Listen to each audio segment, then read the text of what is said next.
Hello everyone, Green Onion Man here, coming at you with a card discussion video. Today we'll be discussing Ghost Reaper and why I think it's one of the most powerful cards going into the January 2020 format, and why I think it's underrated and not getting the love it actually deserves. Very powerful card, especially with so many decks right now are so extra deck reliant, and they really need specific cards to be summoned and resolved for their decks to function.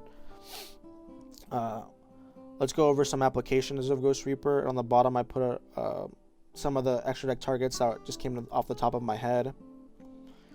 So let's get into it. Appaloosa, very strong card right now. Very great target to hit. A lot of people are summoning it off of IP or just summoning it on turn 1 to stop hand traps or Nibiru. And when an application, this won't happen every game, obviously, but if you open Ghost Reaper and Nibiru, you pretty much make them, like, you stop their combo no matter what.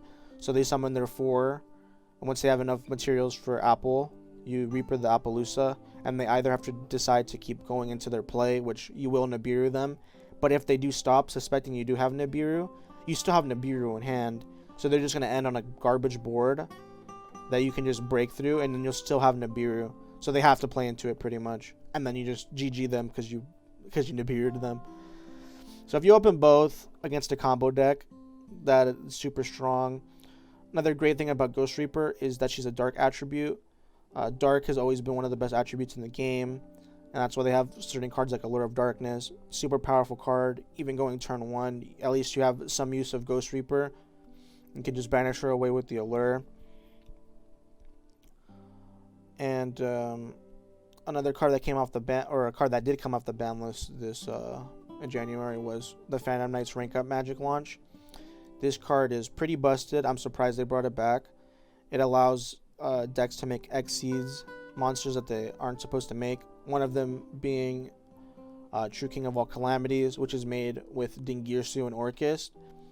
So hitting the Galatea pretty much stops any of this from happening, which is very good since Orcust is perceived to be one of the best decks coming into this format. Same with Spirals. Hitting the double Helix makes their boards very lackluster. They might not be able to go into the sleeper without their Helix, and they lose out on so much advantage. Another powerful deck coming into this format is Hero. Hitting the Cross Crusader is so strong. It only limits them to one extra deck monster because the extra deck's so tight right now. If they do play another link, it's the other extra. It's the Dread Decimator. And for them not to go into Dread Decimator and not being able to get the Cross Crusade search just makes their boards way more lackluster. They usually won't be able to search for the Plasma if they can't get it off the Cross Crusader. It just is such a good card to hit, and their extra deck makes them lose a lot of consistency and will make their boards significantly weaker. Same with or if you're playing a combo deck and you can't play around Dark Law, just save the Reaper for the Dark Law. Let them make the rest of their board, because the rest of their board won't have any interaction, so you can just smash through it. Another solid rogue deck going into the next format is Rock BA. And if you hit Dante, they're fucking wrecked. They can't make Beatrice. They lose so much of their value. It just hinders that deck a lot, banishing their Dante. Another one of the most powerful links in the game is IP, allowing you to summon links during your opponent's turn. And one of them links being Unicorn. If you see your opponent setting up an IP Unicorn, you can banish the Unicorn, or banish IP, or you can banish the Appaloosa if you see they're setting up the IP to make Appaloosa during your turn. And one of the best links in the game, Borrelsword Dragon. So many decks can't push the lethal in one turn without Borrelsword. Borrelsword is an OTK machine. And if you see your opponent going for a Borrelsword, if like Borrelsword would kill you, banishing the Borrelsword, I feel like 90% of the time you're not gonna die. Like there's no way that can push enough damage to kill you without Borrelsword.